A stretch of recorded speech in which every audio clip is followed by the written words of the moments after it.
ঈদ মোবারক। হ্যাঁ, কেন? আমার না, রিফাত মাসুদের ঈদ মোবারক, এবং সেটার জন্য আসলে আজকে অ্যাডেড টাইমে অনেক প্রশ্ন, আপনাকে অনেক অভিনন্দন জানিয়েছে, কনগ্রাচুলেশনস জানিয়েছে, আমাকে অভিনন্দন জানানোর কি আছে? কারণ আপনার দল জিতে গেছে।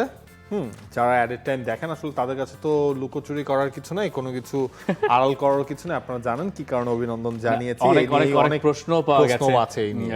অনেকগুলো নিতেও পারিনি। আপনাদের সবাইকে ধন্যবাদ। স্যার অ্যালেক্স ফার্গুসনের হাসি নিয়ে অনেকের প্রশ্ন আছে, ধন্যবাদ। আমরা মনে হয় ইউনাইটেড এক পরত পেতে পারি প্রশ্ন, রিয়াল মাদ্রিদ এক পরত আছে, বাংলাদেশ আছে, এটার ভেতরে একটু ইজিপ্ট, এই সব ব্যাপারও আছে, মানে অনেক রকম পাঁচমিশালি প্রশ্ন আছে। আজকে শুরু করেন নাবিল খান, আপনি আজকে শুরু করতে পারেন প্লিজ। আচ্ছা, সাকিবের একটা প্রশ্ন, সেটা হচ্ছে যে রিফাত ভাইয়ের চাওয়া পূর্ণ হয়েছে, ইউনাইটেড জিতে গেছে, যেই সিটি ফ্যানের বিয়ে ছিল তার জন্য কি বলবেন? I am really worried about him. মানে এটা কি যে করছেন উনি, বিয়েটা উনার আগের রাতে হয়েছে, পরের দিন বোধহয় বউভাত ছিল। তাও আবার ধরেন উনার প্রোগ্রাম, মানে বউভাত তো ছেলেদের প্রোগ্রাম। আচ্ছা। তো তখন এটা আসলে খুব বাজে হয়েছে। আমার মনে হয়, আমি তো বলেছিলাম যে আপনার ওয়েডিং ফটোশুটের সময় ম্যাচটা চলবে, ওই আপনি তো টাইমটা। এটা বলেছেন যে গোলটা হবেই নাকি। তো কি জানি একটা হয়ে গেল ভাই, মানে এইটাই লাইফের একটা লেসন। তবে একটা লেসন নিতে গিয়েই তো আপনি বিয়েটা করেছেন, বিয়েটাও তো একটা লেসন, বিয়েটাও একটা পরীক্ষা। পরীক্ষা দেন। পরীক্ষার ধরনের প্রথম কোশ্চেনটা কমন পড়ে নেই, বাকিগুলো ইনশাআল্লাহ আপনি পার করবেন ভালোভাবে। আচ্ছা, এই যে উনি যে ম্যাচটা হয়তো প্রপারলি দেখতে পারেন নাই, স্বাভাবিকভাবে বউভাত হলে তো মিস করেন নাই কিছু, তাই না? উনার জন্য তো এটা ভালো হয়েছে, উনি দেখতে পারেন নাই, তাই ম্যানচেস্টার সিটিও জিততে পারে নাই, হেরে গেছে। আচ্ছা, ধরেন এটাকে আবার ওইভাবে দেখেন, অনেক সময় হয় না মানুষ কিছু হারিয়ে ফেলে কিছু পাওয়ার জন্য, ঠিক আছে? ধরেন আপনি ওইটাকে হচ্ছে হারানোর খাতায় ফেলে দেন, আর প্রাপ্তিটা হচ্ছে আপনার ওয়াইফকে নিয়ে আপনি একটা সুখী। তার মানে এখন থেকে সব ম্যানচেস্টার ডার্বি, ম্যানচেস্টার ইউনাইটেড জিতবে, কি যে ভালো লাগতেছে ব্যাপারটা। যা পাওয়ার আপনি তো বিনিময়ে পেয়ে গেছেন, আরে মজা। আচ্ছা, পরের প্রশ্ন। হ্যাঁ, ইফাজ বিন ইফতেখার তিনি বলছেন, what a night at Old Trafford, the crowd atmosphere, the energy and the coordination in the team. Is this all because everyone had a faith in Michael Carrick? Otherwise, how on earth did they get this level of confidence after doing such bad performances? আচ্ছা, Michael ক্যারিকের উপরে এই বিশ্বাস ছিল কিনা শুরু থেকে বলবো কি করে, কেবল মাত্র এক ম্যাচ হয়েছে, এখনই এগুলো খুব বেশি গভীরে যাওয়ার কোনো সুযোগ নাই। তবে মাইকেল ক্যারিক এক্স ফুটবলার হিসেবে তার তো একটা হোল্ড থাকেই এই টিমটার উপরে। মাইকেল ক্যারিককে পেপ গার্দিওলা একসময় বলেছিলেন তার দেখা সবচেয়ে ভালো হোল্ডিং মিডফিল্ডার, আর মাইকেল ক্যারিক হচ্ছেন, উনি হাসেন না, খুব কম হাসেন। এমনকি যখন ওই সময় চ্যাম্পিয়ন্স লিগ জিততো ইউনাইটেড, আপনি মাইকেল ক্যারিকের খুব হাস্যোজ্জ্বল ছবি খুব ম্যাচে খুঁজে পাবেন না, উনি হচ্ছে ওই টাইপের ক্যারেক্টার। কিন্তু তিনিও দ্বিতীয় গোলটার পরে হেসেছেন, সেলিব্রেট করেছেন। এই ব্যাপারগুলা হচ্ছে অনেক সময় কাজ করে। এখন এইটা কি ওয়ান অফ ছিল কিনা, এটা আমরা 2 মাস 3 মাস পরে গেলে হয়তো বুঝতে পারবো। কিন্তু হয়তো ক্যারিক এসে যেটা করেছেন যে বেসিকটা ঠিক করেছেন, এই আমার ব্যাক ফোর কম্পিট করো। আরেকটা জিনিস হচ্ছে, রুবেন আমরিমের আন্ডারে ইউনাইটেড কিন্তু ধরেন সবচেয়ে বেশি শট নেওয়া ছিল। আমরিমের আন্ডারেও কি প্রথম ম্যানচেস্টার ডার্বিতে ইউনাইটেড জিতেছিল? হ্যাঁ, ওই সময় ম্যানচেস্টার সিটির অবস্থা খুব খারাপ ছিল, তখন তারা ওই যে নভেম্বরের ওই ম্যাচটার ভেতরে ছিল, খুব বাজে করলো।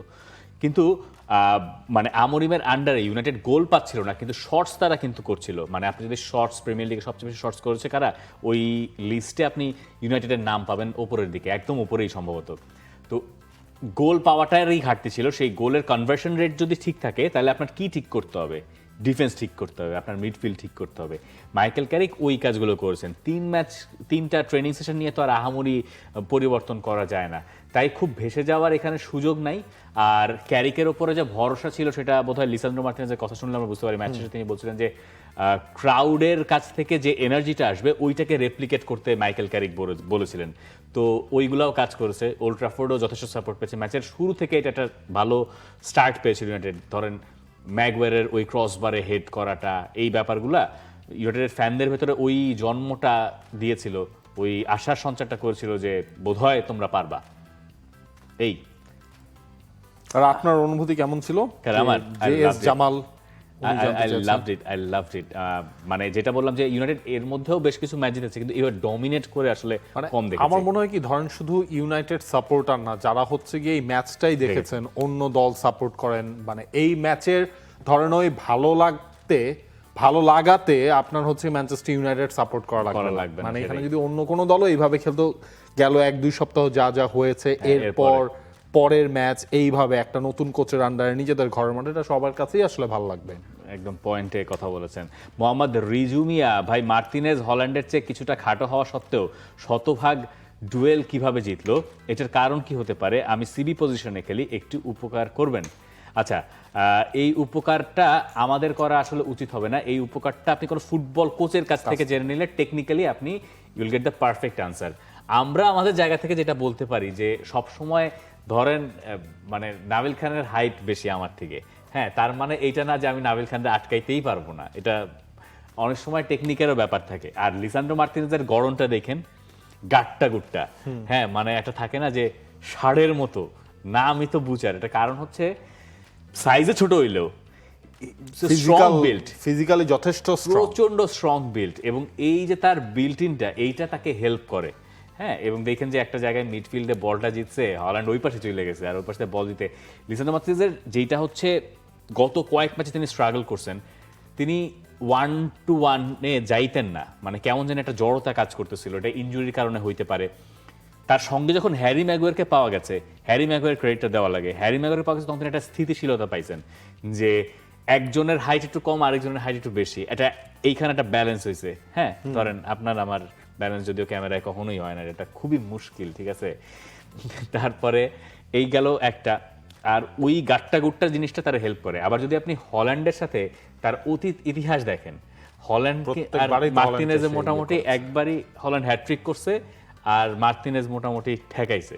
সো ওইখানে একটা ব্যাটল হয়, মানে যেমনটা Personal ধরন battle. হচ্ছে গিয়ে যে রুডিগারের সাথে হল্যান্ডের হয়, ওইটাও তো একটা আইডেন্টিক্যাল ক্ল্যাশ যখন এই দুজন রিয়াল মাদ্রিদ এবং ম্যান সিটি খেলে। আপনার কাছে এই রিলেটেড প্রশ্ন আছে? লিসান্ড্রো মার্টিনেজ রিলেটেড প্রশ্ন আছে। আব্দুল কাদের তিনি বলেছেন, এই পারফরম্যান্সের পর বিশ্বকাপ একাদশে লিসান্ড্রো মার্টিনেজ জায়গা পাবেন কিনা? ধরেন লিসান্ড্রো মার্টিনেজ তো হচ্ছে কি আপনি লাস্ট কয়েক ম্যাচেই তাকে দেখেন নাই, রিজনটা হচ্ছে তিনি ইনজুরিতে ছিলেন আর্জেন্টিনা এবং আর্জেন্টিনার হয়ে। এখন হচ্ছে গিয়ে এই টাইমটায় কি হয়েছে, আপনি কুতি রোমেরো তো আছেনই, তিনি তো হচ্ছে ফার্স্ট চয়েস সেন্টার ব্যাক হিসেবেই থাকবেন। এর বাইরে লিসান্ড্রো মার্টিনেজ এই পারফরমেন্সটা যদি কন্টিনিউ করতে পারে আপ টু মার্চ, আমার মনে হয় তখন তাকে একটা কল আপ করা হবে, কারণ এর আগে তো মাঝখানে তিনি আপনার কল আপেও ছিলেন না বিকজ অফ ইনজুরি। না, তিনি আবার নভেম্বরের টিমে হ্যাঁ তখন ছিলেন, কিন্তু তখন মনে হয় তিনি ম্যাচ খেলেন নাই। হ্যাঁ, ম্যাচ খেলেন নাই। ওইখানে তিনি ছিলেন হচ্ছে এই কারণে, মানে মার্টিনেজের রিসেন্টলি যে ভিডিও দেখতে পারেন অনেকে, যে উনি যখন ইনজুর্ড হয়েছেন, ওনার জন্য সবচেয়ে ইম্পর্টেন্ট হচ্ছে ইনজুরি ফ্রি থাকা। দুইবার তার সিরিয়াস ইনজুরির ভিতরে যেতে হয়েছে। সে যদি ইনজুরি 2 বছরের মধ্যে, কিন্তু আপনি দেখেন লাস্ট ওয়ার্ল্ড কাপের পরে এই পর্যন্ত আপনাকে কয়দিন মাঠে পেয়েছেন। উনি যদি ইনজুরি এডার মিলিতাও টাইপ অনেকটা, যদি মিলিতাও মোর সাকসেসফুল, যদিও মার্টিনেজের হিসাব আলাদা ওয়ার্ল্ড কাপের ব্যাপারটার জন্য। তো এইখানে তার ইনজুরি ফ্রি থাকাটা খুব ইম্পর্টেন্ট। যদি তিনি ইনজুরি ফ্রি থাকতে পারেন, তাইলে হয়তো আর্জেন্টিনা স্কোয়াডে তিনি থাকবেন। এটার ইঙ্গিত তো আমরা পাই হচ্ছে যে নভেম্বরে যখন আর্জেন্টিনা ক্যাম্প করে, লিসান্ড্রো মার্টিনেজের ডাকছে যে তুমি ক্যাম্পে থাকো, যাতে তুমি টিমের সাথে থাকতে পারো, এটাই তো তার ইন্ডিকেশন। সো পারফরমেন্স তো একটা আছেই, কিন্তু তার জন্য খুব ইম্পর্টেন্ট হচ্ছে ফিট থাকা। এই যে নিয়াজ মোর্শেদের প্রশ্ন, প্রায় দেখা যায় এক্স ম্যানচেস্টার ইউনাইটেড ফুটবলার দেখছেন, মানে বাংলাদেশে এত আর্জেন্টিনা ফ্যান, কালকে পুরো ইউনাইটেডের জয়টারে একরকম আমার কাছে কয়েকজনের প্রশ্ন শুনে মনে হচ্ছে লিসান্ড্রো মার্টিনেজ মনে জিতেছে। ঘটনাটা ভাই এইরকম না, এটা ব্রাজিলের ক্ষেত্রে আবার সত্যি। ধরেন যে ইগোরে নিয়ে যে পরিমাণ প্রশ্ন আসে, হ্যাঁ, যে ব্রেন্টফোর্ড কুকসটা করলে বা অন্য জায়গায় কেউ এটা করলে, এটা অদ্ভুত। বাংলাদেশের সাথে এটার আমি সম্মান করি অবশ্য, বাংলাদেশের মানুষ যেভাবে ব্রাজিল আর্জেন্টিনা ফলো করে, খোদ ব্রাজিল আর্জেন্টিনার মানুষও এইভাবে ফলো করে কিনা। আপনি হচ্ছে ওইটা চিন্তা করেন, ধরেন হামজা যখন লেস্টারের হয়ে খেলেন, তখন তো পুরো বাংলাদেশই ওইটাকে, এক্স্যাক্টলি আমরা যেমন এটাকে করি, তখন হচ্ছে কি তারা ধরেন ওই দেশে কোনো একটা ফুটবল শো এট টাইম আছে, তখন দেখবে ওইখানে প্রশ্ন হচ্ছে কি হামজা রিলেটেড, বাংলাদেশ রিলেটেড। আচ্ছা, নিয়াজ মোর্শেদ, প্রায় দেখা যায় এক্স ম্যানচেস্টার প্লেয়াররা যা বা পান্ডিতের লিসান্ড্রোর হাইট নিয়ে কটাক্ষ করে বলে তার পারফরমেন্স আড়াল করে। সাম্প্রতিক সময় নিকি বাট আর পল স্কোলসের আগের ঘটনাটা তিনি উল্লেখ করেছেন।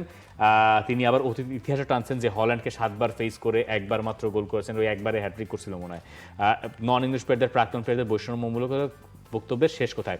স্কোলসরা চেয়েছিলেন আসলে ডিলিক্টের মতো একজন দীর্ঘদেহী ডিফেন্ডার, মানে ওনাদের এই নেচারটা আছে, যেহেতু ওনারা ইংলিশ ফুটবলার, ব্রিটিশ ফুটবলার, ওনারা ওইটাকে বেশি মানে প্রেফার করেন। এটা করতেই পারেন, যার যার ব্যক্তিগত ব্যাপার, এটা নিয়ে আমার কোনো সমস্যা নাই। কিন্তু যে জায়গাটায় আমার কাছে একটু মনে হয়েছে, যদিও এটা আমার বলার কি যোগ্যতাই বা আছে, হচ্ছে ওনারা যে তামাশা করছেন, ব্রিটিশরা যেরকম একটু মজা করে, যে তার দেখে মনে হবে যে টডলার, হ্যাঁ, মানে স্কুলের বাচ্চা নিয়ে যাইতেছে, হ্যাঁ মানে হল্যান্ড হবে হইতেছে স্কুল বাবা আর বাচ্চাকে হাতে করে নিয়ে স্কুলে যাইতেছে হচ্ছে লিসান্ড্রো মার্টিনেজ। হ্যাঁ আবার এটাও বলছে যে গোল তো করবেই হল্যান্ড, গোল করে লিসান্ড্রো মার্টিনেজও যারা ঢুকে দিবে। তো এইটা যখন আপনি একটা ওয়ার্ল্ড কাপ উইনারের সঙ্গে বলেন না, তখন এটা মনে হয় একটু অন্যরকম শোনায় এবং এটা একটু ডিসরেসপেক্টফুল শোনায়। আবার ধরেন এটাই। হচ্ছে ঘটনা যে তারা লিসান্ড্রোকে ওয়ার্ল্ড কাপ উইনার, ফাইন, এটা নিয়ে তো কোনো ধরেন কোশ্চেনও তোলা যাবে না, কিন্তু লিসান্ড্রো কি হচ্ছে আপনার ওয়ার্ল্ড কাপের প্রত্যেক ম্যাচ খেলেছিল কেন? খেলে নাই, কিন্তু তখন হচ্ছে তারা ওই জিনিসটাকে ইয়ে করে যে Major খেলেছে তো impact আপনার আছে হচ্ছে তার। না, অস্ট্রেলিয়ার এগেইনস্টে ওই যে ওইটাই। না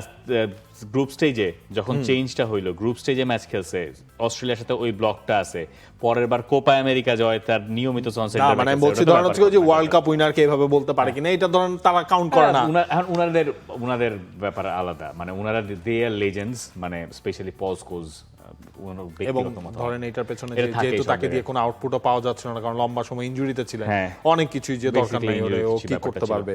যাক এই অংশ শেষ করি, পরের প্রশ্নে যাই। Move on, let's move on bro. বাহ এটা দারুণ। বসে এটা বসে এটা তো বসে বসে- মাত্র শুরু, আপনি নাবিল লাস্টের খান- দিকে নাবিল খানের দেখেন। এর টাইম কি করে আপনি দেখাইতে পারবো এটা স্ক্রিনে? মানে কেবল শুরু হয়েছে, এটা যদি দেখা যায় এই যে দাগায় আপনি তাহলে অন্যদিন দেখেনও নাই। আমি প্রত্যেকদিনই দেখি, আজকে মনে করলাম এটা দেখানো যায়, মানে দাগায়ে কলমের কালি আপনার অর্ধেক এখানেই একবার নাকি শেষ হয়ে যায়। এই কারণেই এইচআর মনে হয় কলম দিতে চায় না স্টুডিওতে। না কম এনিওয়ে, আচ্ছা আর বিস্তারিত এই ব্যাপারে কিছু না বলি। পরের প্রশ্ন জ্যাক রোজ, তার প্রশ্ন মুসিয়ালার ফেরা, সেই সাথে 4 মিনিট খেলে একটা অ্যাসিস্ট, বায়ার্নের ফ্রন্ট লাইন কতটা শক্তিশালী করবে? লম্বা সময়, অলমোস্ট মনে হয় প্রায় আপনার 200 দিনের মতো সময় পার হওয়ার পর তিনি ফিরলেন এই ম্যাচে। তাকে একদম অল্প সময়ের জন্য জাস্ট খালি টাইমটা দেওয়া হলো, মাঠে নামার ওই কনফিডেন্সটা দেওয়া হলো, নেমেই একটা অ্যাসিস্ট করেছেন। এইটা তো ডেফিনেটলি আপনার বায়ার্ন মিউনিখের জন্য একটা প্লাস পয়েন্ট। তবে বুন্দেসলিগা নিয়ে বায়ার্ন মিউনিখের চিন্তা করার কিছু নেই, 11 পয়েন্টের ডিফারেন্স হয়ে গেছে আপনার এখনই, এবং বুন্দেসলিগায় বায়ার্ন মিউনিখ 71টা গোল করেছে। মানে এই জায়গায় মুসিয়ালার ইনক্লুশনটা হচ্ছে ব্যাপক, তাদের একটা হেল্প করবে, সেটা চ্যাম্পিয়ন্স লিগের মতো জায়গা। তাদেরকে যত হেল্প করবে তার চেয়ে এটা জার্মানির জন্য খুব ভালো খবর। সেলিম হায়দারের প্রশ্ন, জামাল মুজিয়ালা ফিরেছে, নেমে একটা অ্যাসিস্ট করেছে, রিফাত ভাই নাইল ভাই ফিরে আসেনি, কিছু বলেন? আচ্ছা উনি যে অ্যাসিস্টটা করেছেন ওটা মানে ঠিক উনার অ্যাসিস্ট হিসেবে কাউন্ট করবেন কিনা, মানে অ্যাসিস্টের তো অনেক রকম পদ হয়, কিন্তু ওই গোলটার পরে সবাই মিলে তাকে ঘিরেই সেলিব্রেশনটা করছিল, গোলের উদযাপন। ম্যাচ যখন শেষ হয়েছে লাইপজিগের মাঠে, তখন দেখলাম যে সবাই মিলে জড়ো হয়ে বায়ার্নের সমর্থকদের সামনে গিয়ে সবার আগে ঠেলে দেওয়া হয়েছে জামাল মুজিয়ালাকে।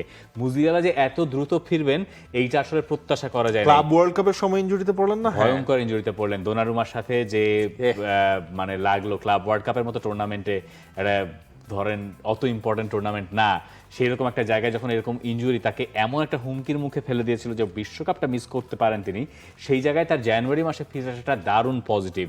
তাকে হয়তো রেগুলার স্টার্ট করতে আরো মাস 1.5-2 অপেক্ষা করতে হতে পারে, কিন্তু তিনি এমন একটা জায়গায় আমরা আশা করি থাকতে পারবেন যেখানে তিনি বিশ্বকাপে অংশ নিতে পারবেন, এবং টাইমিং ওয়াজ পারফেক্ট। এটা বায়ার্নের যত না প্রয়োজন তার চেয়ে আমার কাছে মনে হয় এটা জার্মানির জন্য একটা হিউজ প্লাস পয়েন্ট, যে সময় মতো জামাল মুজিয়ালাকে তারা ফিরে পেয়েছে। রিকভারি টাইমটা তরুণ তো, এই কারণে সময়ও বেশি লাগে নাই মনে হচ্ছে।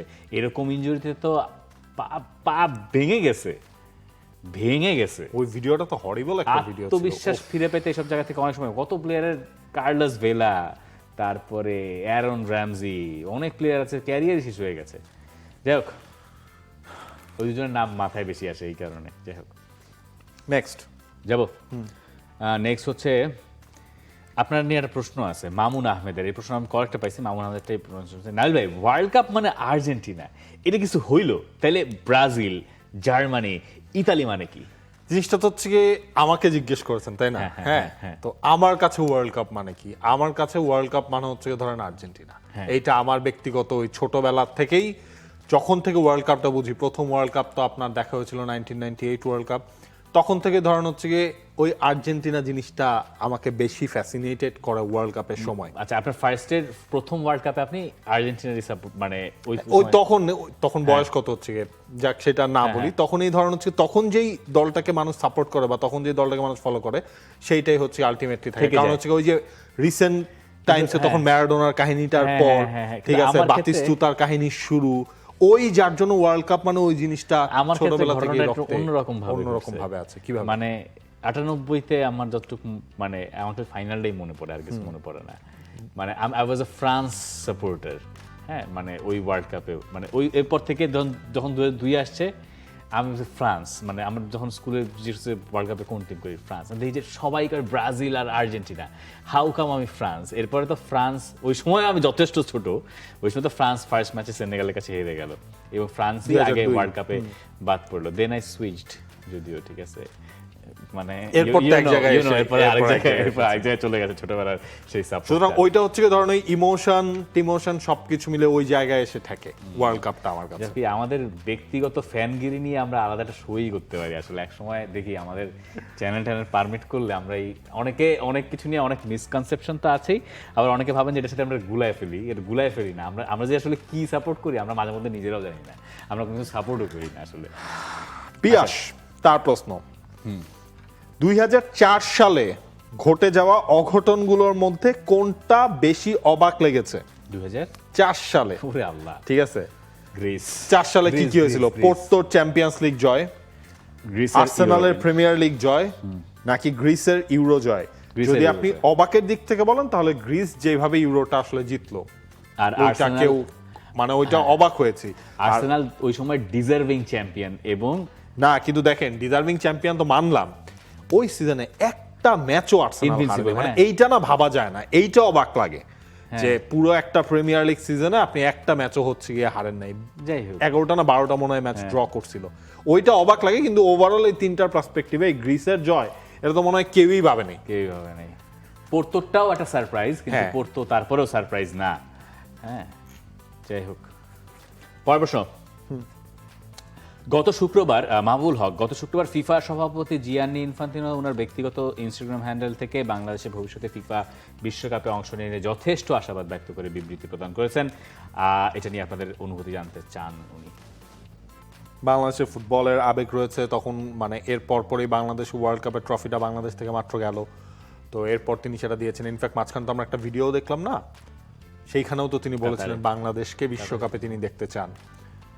বেশ পজিটিভ, বাট এইভাবে দেখে বা ইনফান্তিনো যতই চাক ফুটবল বা বাংলাদেশ ফুটবল ফেডারেশন বাংলাদেশের ফুটবলাররা সে অনুযায়ী হাঁটতে না পারলে তো হচ্ছে ইনফান্তিনোর দাদারও আসলে সামর্থ্য নাই বাংলাদেশকে বিশ্বকাপে নিয়ে যাওয়া।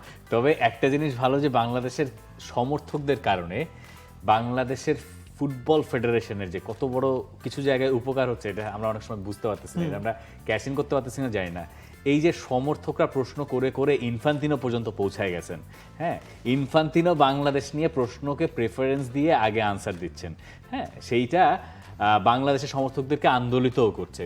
তার মানে এখন ইনফান্তিনোর কাছে যদি বাংলাদেশ ফুটবল ফেডারেশন থেকে কেউ যান, তাদেরকে তো এমনিতেও চেনেন, কিন্তু তখন তো যে যদি বলেন আমার দেশের জন্য এটা দরকার, হ্যাঁ তখন তো উনি বুঝবেন, উনি কিন্তু অলরেডি জানেন যে বাংলাদেশের লোকেরা মানে উনাকে বিরক্ত বানায় ফেলতেছে প্রশ্ন করে করে, বা বাংলাদেশের মানুষের ফুটবল নিয়ে আগ্রহ অন্য মাত্রায়। উনি তো নিজেও বাংলাদেশে আসছেন 2019 সালে তো। হ্যাঁ, তো এই যে উনার একটা পজিটিভ ধারণা জন্মাচ্ছে, এবং রিসেন্ট কয়েক বছরে বাংলাদেশ সমর্থকেরা যে বাংলাদেশ ওয়ার্ল্ড ওয়াইড ছড়িয়ে গেছে, ওয়ার্ল্ড ওয়াইড যে বাংলাদেশের ফুটবল ফ্যান হিসেবে বাংলাদেশের একটা পরিচয় নিয়ে আসছেন, এটা হিউজ ব্যাপার আর কি। এটাকে চাইলে ক্যাশ ইন করা যায় অনেকভাবে, যেটা বাকিরা করতেছে। কিন্তু এই যে টটেনহ্যাম হটস্পার বাংলায় ক্যাপশন দিচ্ছে, সবাই ইন্টার মিলান বাংলা গান দিচ্ছে, এটাকে ক্যাশ ইন করতেছে উনারা। আমরা কি করতেছি ভাইয়া? এটা একটু বাই করতে আমাদের। আমরা করছি, সেই করছি দেখেই তো ধরেন হচ্ছে গিয়ে টিকিট বিক্রি শুরু হলে হচ্ছে টিকিট পাওয়া যায় না। ভাইয়া লিগে আসতে হবে, ভাইয়া লিগে আসতে হবে, ভাইয়া লিগে আসতে লেগে যায়, ঘরের দিকে তাকাইতে হবে ভাইয়া। সেটা তো আসলে কখনোই আমরা তো ওই যে ঈদের দিন তো আমি জানি আপনি সেমাই পায়েস রান্না করবেন, মরক্কোর মতো পোলাও মাংস রান্না করবেন, মরক্কোর মতো হতে হবে। বাকি সময় তো ভাতের নিশ্চয়তা দিতে হবে ভাইয়া, তিন বেলা মরক্কোর মতো হতে হবে ভাইয়া। চলেন নেক্সট। হ্যাঁ আচ্ছা, নেক্সট প্রশ্ন সুমিত্র সেন, তার প্রশ্ন, বাংলাদেশ পুরুষ জাতীয় ফুটবল দলের নতুন কোচ বাছে টেকনিক্যাল টিমে পিটার বাটলারকে রাখা যেতে পারে কিনা? তিনি তো দীর্ঘদিন ধরে বাংলাদেশে আছেন, ফুটবল কালচারটাও জানেন। আমরাই তো বলছিলাম না একদিন যে নতুন কোচ যখন বাছাই হবে তখন সেখানে যেন ফুটবল নিয়ে জানেন বোঝেন কাজ করেন এমন কেউ থাকলে ভালো। সেটা ফুটবল নিয়ে জানেন বোঝেন এটার সর্বোচ্চ লোকটা কি পিটার বাটলার নাকি? না, উনি কি বলছেন যে পিটার বাটলারকে রাখা যায় কিনা টেকনিক্যাল টিমে? টেকনিক্যাল টিম তো হচ্ছে led by technical director Saiful Bari Titu, তিনি আছেন, তিনি সেটাকে হয়তো লিড করবেন। সেই টিমে পিটার বাটলারকেও রাখা যায় কিনা? হ্যাঁ, রাখা গেলে তো রাখা যেতেই পারে, কিন্তু ওই জায়গায় ধরেন বাংলাদেশের ফুটবল নতুন একজন কোচ যেই জিনিসটা করতে চাইবেন সেই সম্বন্ধে আমার মনে হয় পিটার বাটলার থেকে সাইফুল ভাই টিটুর আরো ভালো নলেজটা থাকবে এখানে আসলে কি কি ফেস করতে হবে। পিটার বাটলারকে আপনি অন্য দিক থেকে ইউজ করতে পারবেন, ধরেন হচ্ছে কমিউনিকেশনের দিক থেকে পিটার বাটলারকে আপনি হচ্ছে ইউজ করতে পারবেন। পিটার বাটলার নিজেরই তো আপনার হচ্ছে কি এর আগে বেশ কিছু ন্যাশনাল টিম সামলানোর এক্সপেরিয়েন্স, ছেলেদের ন্যাশনাল টিম সামলানোর এক্সপেরিয়েন্স নিয়েই তিনি এসেছিলেন। একটা পার্ট হতে পারেন, মানে টেকনিক্যাল টিমে রাখাই যায়, টেকনিক্যাল টিমে না রাখলে আপনার রাখলে তাহলে কি আপনি মারিও গোমেজকেও রাখবেন বসুন্ধরা কিংসের কোচ?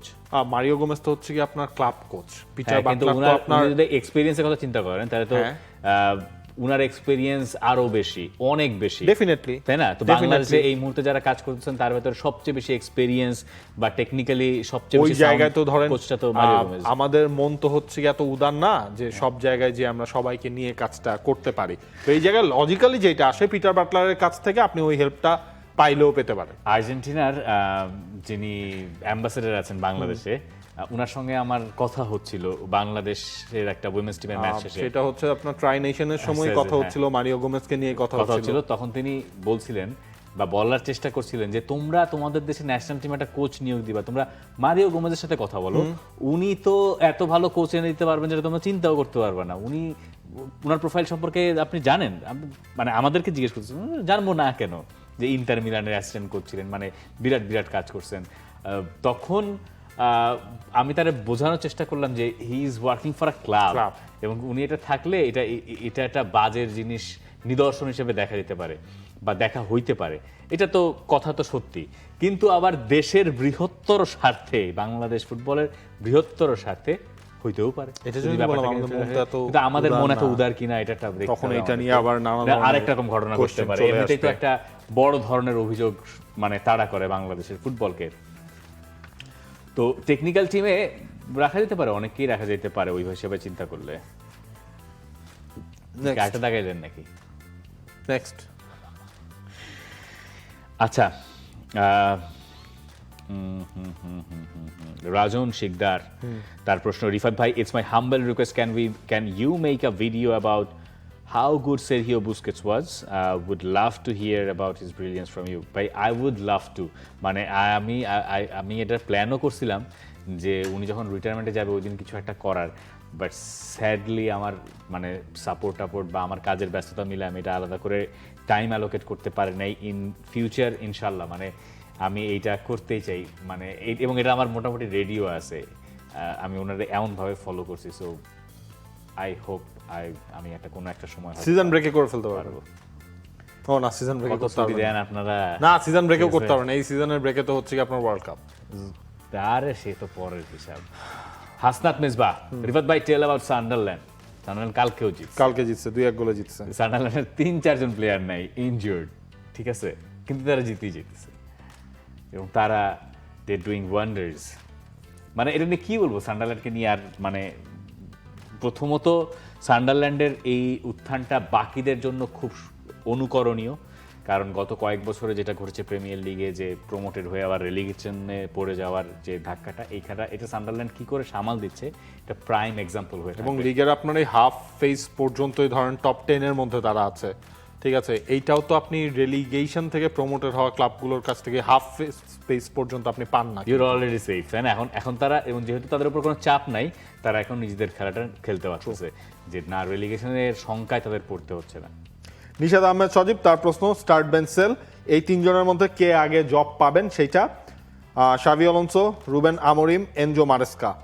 আমার মনে হয় আমরিমের জব পাওয়াটা ইজি হবে, মানে ইজি কোন সেন্সে, উনি হয়তো দেখবেন পর্তুগালের কোনো একটা ক্লাবে খুব রিসেন্টলি জয়েন করে ফেলবেন, সেইটা হতে পারে।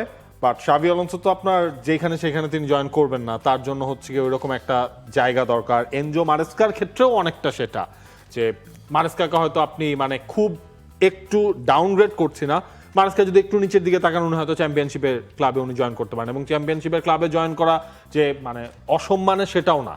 হোয়াট ইফ আবার নতুন কারো চাকরি খাবেন? না, পেপ গুয়ার্দিওলা এই সিজন শেষে চলে যান ম্যান সিটি ছেড়ে, মারেস্কাই তখন আমার কাছে মনে হয় সেই আলাপ আলোচনা তো আপনার শুরু হয়েছিল যখন তিনি চেলসিতেও ছিলেন, তখনই he is the guy. So Maresca একটু রেস্ট নিচ্ছেন আর কি।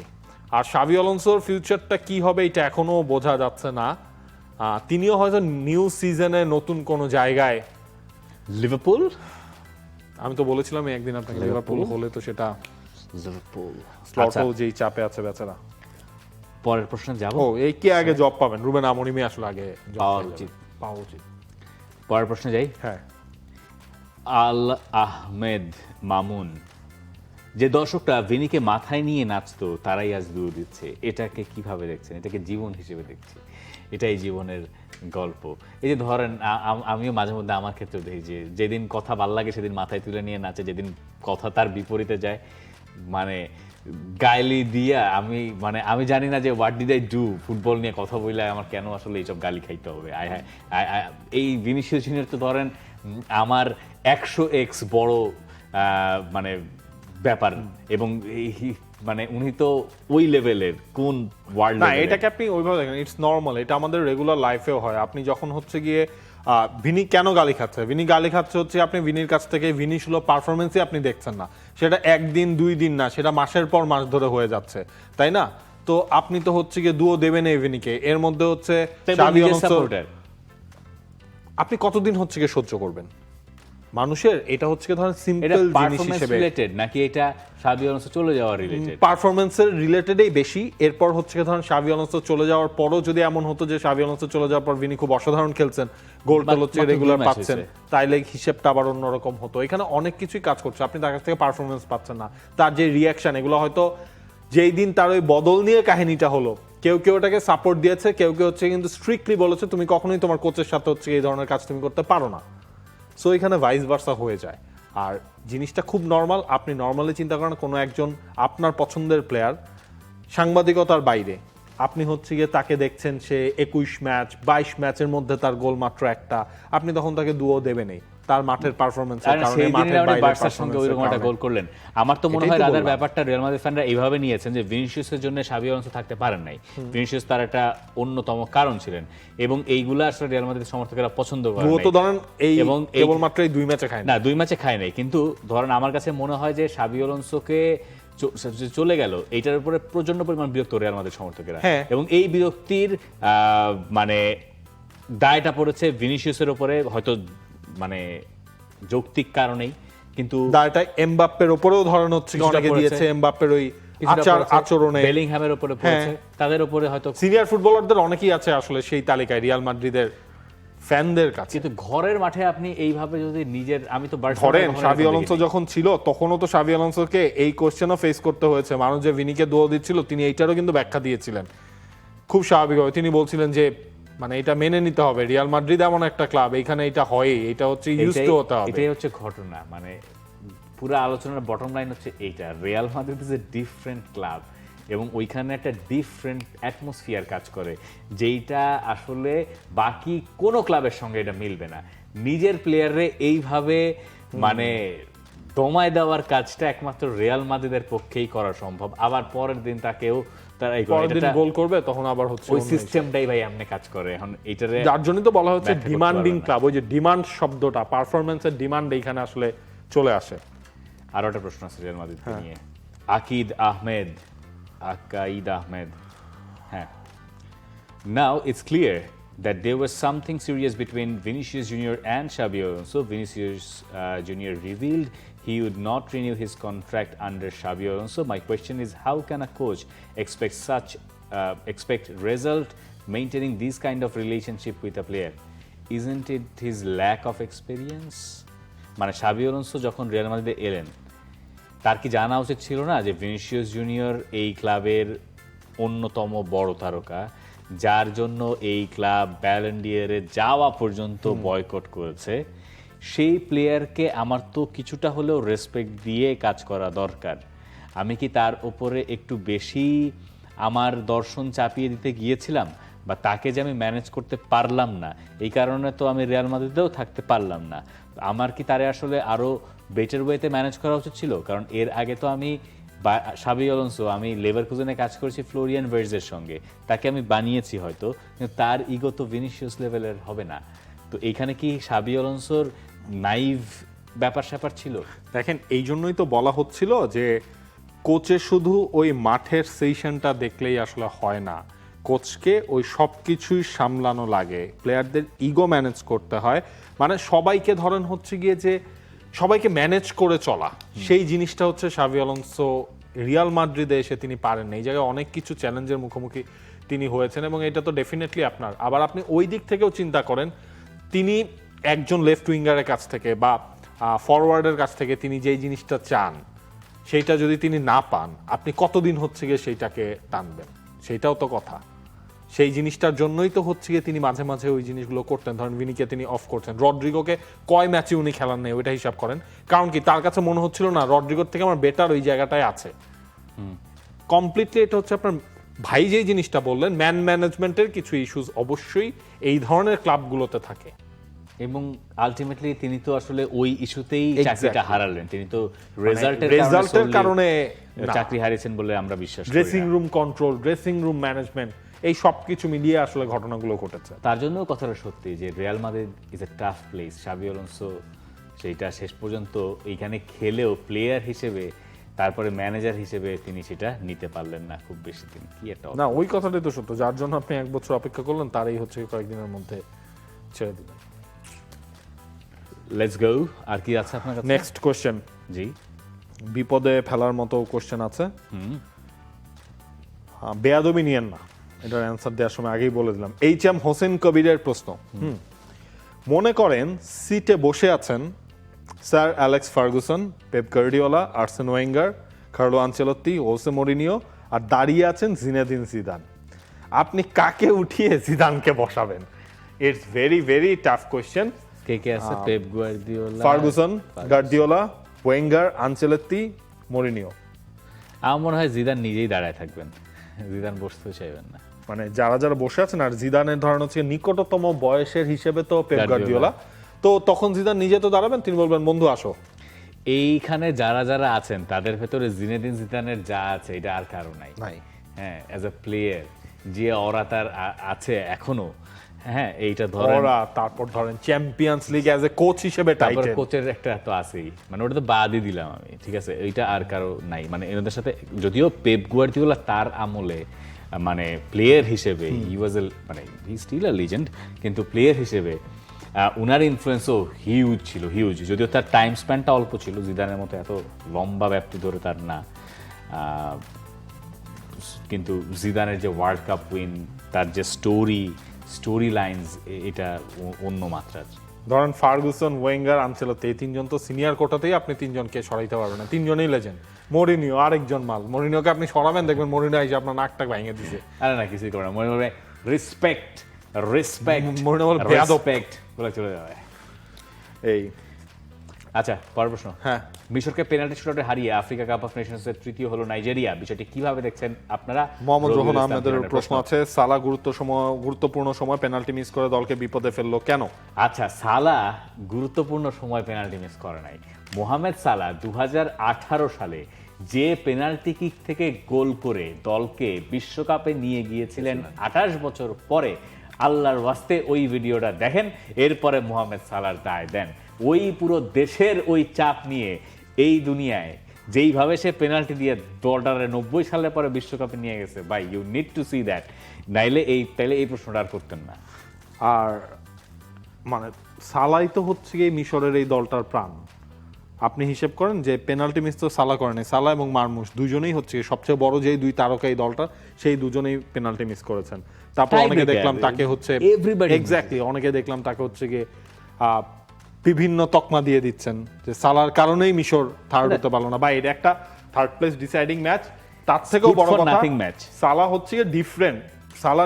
সালা নিজে বলেছেন যে এই ট্রফিটাই হচ্ছে গিয়ে তার পরম আরাধ্য, মানে উনি ওয়ার্ল্ড কাপ জিততে, উনি বোঝেন ওয়ার্ল্ড কাপ জেতার জন্য মিশরের এই দলটাকে নিয়ে ওয়ার্ল্ড কাপ জেতার একটা ড্রিম, কিন্তু যেটা হচ্ছে আপনার অনেকটা অসম্ভবের মতো ব্যাপার, কিন্তু তার কাছে যেটা সম্ভব, তার স্বপ্ন আর সম্ভবের মধ্যে তিনি বাস্তবতার মধ্যে তিনি একটা লাইন মিলিয়েছিলেন, সেটা ছিল আফ্রিকান কাপ অফ নেশনস। সেটা তার জেতা হয়নি, এই জন্য স্যাড। আর এটার জন্য সালার আসলে কোনো দায় মানে একেবারেই নাই। এক্স্যাক্টলি, মানে আর থার্ড প্লেস প্লে অফটা মানে এইটাতে টিমগুলো চেঞ্জ করে, হ্যাঁ, যারা খেলতে পারে না টুর্নামেন্ট জুড়ে তারা খেলে, সো এটা এত সিরিয়াস কিছু না। নাইজেরিয়া বরং এইখানে তারা যোগ্য দল হিসেবে থার্ড হয়েছে আমার মনে হয়। একটা টিম নকআউট ফেজে কোনো গোল খায় নাই নাইজেরিয়া, তারা নওয়াব আলী ভাইয়ের টিম। নওয়াব আলী ভাইয়ের টিম, তারা হচ্ছে থার্ড, মানে কোনো গোল খায় না এই টিমটা, অদ্ভুত। যাই হোক, আমার প্রশ্ন আছে আর দুইটা। না, নওয়াব আলী কি? নওয়াব আলী নাইজেরিয়া, ঠিক আছে। দেশি স্পোর্টস, হঠাৎ করে দেখতেছি বাংলাদেশের বেশ কিছু ক্লাব পাকিস্তানি প্লেয়ারদের দল নিচ্ছে, কারণ কি? শাহিনুল ইসলাম সাইম, তার প্রশ্ন, বিএফএল এ পাকিস্তানের সব ফুটবলার আসতেছে, নেপালের অনেক ফুটবলার চলে গেছে, লিগের মান কি আরো কমে যাচ্ছে? কারণটা হচ্ছে গিয়ে যে আপনার Abahani, Bashundhara Kings, Mohammedan Sporting Club, এই তিনটা দলের হচ্ছে ট্রান্সফার ব্যান। এই তিনটা দল কিন্তু নতুন কোনো প্লেয়ারকে আপনার নিতে পারবে না। এখন লিগের এখন যে পরিস্থিতি, বাকি যতটুকু সময় আছে অন্য দলগুলো হচ্ছে গিয়ে আপনার নতুন প্লেয়ার নিতে পারবে। এবং পাকিস্তানে আপনার হচ্ছে ঘরোয়া লিগ হয় না, তাও সেটা প্রায় 6-7 বছর হয়ে গেছে। হ্যাঁ, পাকিস্তানের কয়েকজন ফুটবলার ইংল্যান্ডে খেলে, ওটিস খানের নামটাই আমরা আসলে বেশি জানি। বাকি যারা রয়েছেন তারা না সবসময় আসলে এরকম করে মানে বিভিন্ন দেশে তারা খেলে বেড়ান। এখন আপনি চিন্তা করেন, বাংলাদেশে তো সার্ফ কোটাটাই হচ্ছে কি এখন নাই। দ্যাট মিনস আপনি তাদের লোকাল হিসেবে আপনি খেলাচ্ছেন, এবং তাদেরও হচ্ছে কি আপনার এই ধরনের একটা অপরচুনিটি দরকার। তারা হচ্ছে এই জায়গায় একদম কম টাকায়, আপনি যেটা হচ্ছে গতবার নেপালি ফুটবলারদের দিয়ে আপনি করেছেন, নেপালে কিন্তু স্টার্ট হয়ে গেছে নেপালের লিগ। সেই লিগের কারণে নেপালের যত ফুটবলার রয়েছেন তারা কিন্তু সবাই চলে গেছেন। ব্রাদার্স ইউনিয়নে যে 4 জন নেপালের ফুটবলার ছিল সবাই চলে গেছেন, অঞ্জন, এরিক, সানিশ, যোগেশ গুরুং সবাই চলে গেছেন। তো ওই জায়গায় আপনি কম দামের মধ্যে পাকিস্তানি প্লেয়ারদেরকে পাচ্ছেন, যাদেরকে আপনি লোকাল হিসেবে আপনি খেলাতে পারছেন। এইটাই হচ্ছে মেইন ঘটনা। আচ্ছা, উনার দেশ কোনটা সেটা তো ব্যাপার না, মানে পাকিস্তান থেকে আসছে না আর্জেন্টিনা থেকে আসছে না ইন্ডিয়া থেকে আসছে, ইট ডাজন্ট ম্যাটার যেটা করবে সেটা হচ্ছে প্লেয়ারের কোয়ালিটি কেমন। পাকিস্তান ন্যাশনাল টিমের এই ফুটবলার যারা আপনার এই এশিয়ান কাপের কোয়ালিফায়ার্সও খেলেছে, এমন ফুটবলারদের কি আনা হচ্ছে, এমন 4-5 জনের নামই আমি দেখলাম। ডিপেন্ড করে কোয়ালিটি। এখন এই যে সাউথ এশিয়ার যে ফুটবলের যে মানচিত্র, এর মধ্যে সবচেয়ে বাজে অবস্থা হচ্ছে আমার কাছে মনে হয় পাকিস্তানের।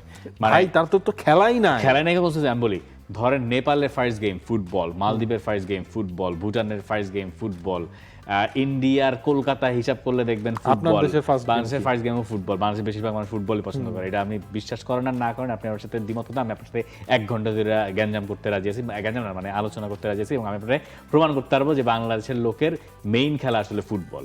এইটা খালি শুধুমাত্র এই টেলিভিশনে ঝকঝকা দেখা গেলেই হয় না, ঠিক আছে? অনেক হিসাব কিতাব আছে এর মধ্যে। যাই হোক, ওই এক একটা মার্জিনে এক একটার কথা বলতেছি।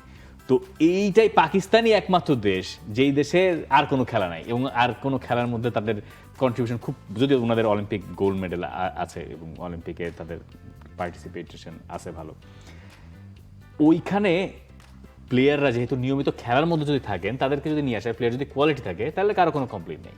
কিন্তু সমস্যা হচ্ছে যে, মানে ধরেন বাংলাদেশে কি এই লেভেলের একটা প্লেয়ার নাই যাকে দিয়ে আপনি কাজ চালাইতে পারতেন, নাকি পাকিস্তানের প্লেয়ারের ফিটনেস বেটার, অন্যান্য বেটার? আমি তো শুনি ক্লাবের টাকা নেই, তো পাকিস্তানি যে প্লেয়ারটারা আনবেন তারাও তো $1000 তো দিবেন, $2000 তো দিবেন। হোয়াট ইফ $1000 কম দিতে হয়, তখন আপনি কি করবেন?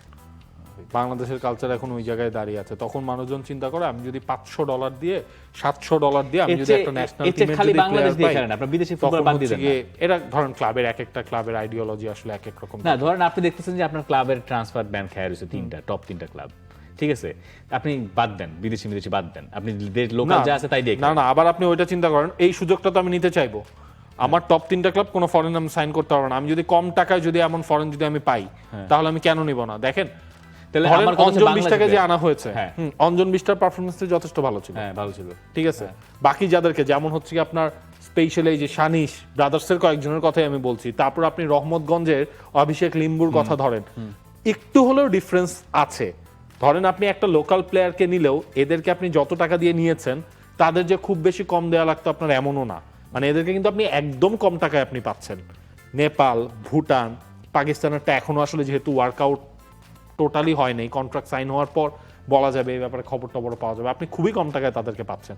ওই জায়গায় যে ন্যাশনাল টিমের এক্সপেরিয়েন্সটা কালেক্ট করতে চায়, ধরেন পাকিস্তানের একজন ফুটবলারকে কেন নিতে চাইবে, চিন্তা করবে পাকিস্তান তো হচ্ছে এশিয়ান কাপ কোয়ালিফায়ার্সে খেলেছে, তখন পাকিস্তানের এই প্লেয়ারটা ন্যাশনাল টিমের হয়ে অন্য এশিয়ার অন্য দলগুলোতে খেলেছে, তার ওই ম্যাচ এক্সপেরিয়েন্সটা কাজে লাগাইতে কম টাকায় তখন এই কাজটা আসলে করতে চায়। এদিকে যথেষ্ট পেছনে পড়াশোনা করা হয়েছে প্লেয়ারের পেছনে, আই ডোন্ট নো, এটা তো আমি তো কোনো ক্লাবের আসলে অফিসিয়াল নাম জানি না, সামনে হয়তো বোঝা যাবে ব্যাপারটা কি ঘটে, ঠিক আছে, ফাইন। আর কিছু? তবে সাউথ এশিয়ান কোটায় এখন পর্যন্ত বাংলাদেশে এবার যারা খেলেছেন সবার ইম্প্যাক্ট আছে কম বেশি, সব এক্স্যাক্টলি। ধরেন আয়ুষ ঘালান, কিরণ কুমার চেমজং, অভিষেক লিম্বু, তারপর হচ্ছে আপনার যে পুলিশের যে ভুটানিজ ফুটবলারটা, তার কথাও বলতে হয়, সবারই একটা ইম্প্যাক্ট আছে। নাবিল খান, আপনার ইম্প্যাক্ট আছে কেমন এবারে বাংলাদেশ প্রিমিয়ার লিগে? ভাই আগে নামটা ঠিকঠাক ভাবে বলেন, বাংলাদেশ ফুটবল লিগ। আচ্ছা সরি, বাংলাদেশ না ইম্প্যাক্ট নাই, কমেন্ট্রিও তো করছি না। পারতেছেন না বলেন। আচ্ছা ঠিক আছে, নেক্সট পরের প্রশ্ন আমার কাছে শেষ প্রশ্ন। হ্যাঁ, হ্যাঁ। ডিয়েগো দালোর ওই ইয়েটা নিয়ে প্রশ্ন আছে। ফুটবলের নতুন আসিফ শাফাত, ফুটবলের নতুন নিয়ম অনুসারে ট্যাকেলের সময় হাইট বেশি থাকলে সরাসরি রেড কার্ড দেওয়া হয়, যেমনটা ডিয়ং এর ক্ষেত্রে দেখা গিয়েছিল। মানে এল ক্লাসিকোর কথা তিনি রেফার করছেন, গতকাল দালোর ফাউলটা তাহলে রেড কার্ড হয় না কিভাবে?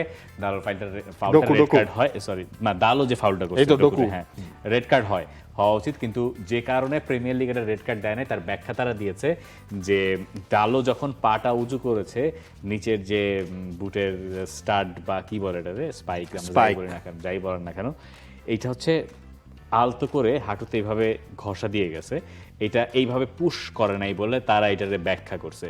এখন এই ব্যাখ্যার কোনো অ্যান্টি ব্যাখ্যা করা খুব সহজ, মানে এটার কোনো কংক্রিট কিছু না, এটা কনস্ট্যান্টও কিছু না। এটা I think Diogo Dalot was lucky, extremely lucky not to see a red card ওই অ্যাকশনের পরে। ট্রু।